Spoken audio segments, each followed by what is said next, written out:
खबर शामिल कंदासीं घोटकी मां ब्यूरो चीफ नदीम भट्टी जी रिपोर्ट।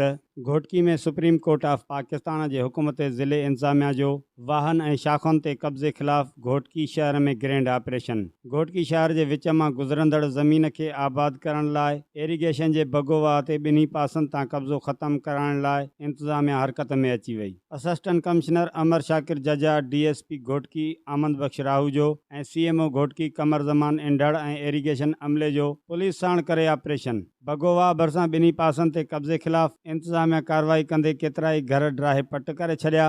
बार बार कब्ज़े माफ़िया खे नोटिस ॾिना विया मगर उन्हनि कब्ज़ा ख़त्म न कया। फाइनल नोटिस बाद अॼु कार्रवाई कई वई आहे। असिस्टेंट कमिश्नर घोटकी केतिरा ई भेरा माप करे निशान ॾिना विया मगर कब्ज़ा ख़त्म न थिया। कार्रवाई बाद ॿिन्हिनि पासनि खां वेठलनि जो लखें रुपयनि जो नुक़सान, ऑपरेशन कंदड़नि ऐं कब्ज़े हेठि आयल माण्हुनि में चकरियूं।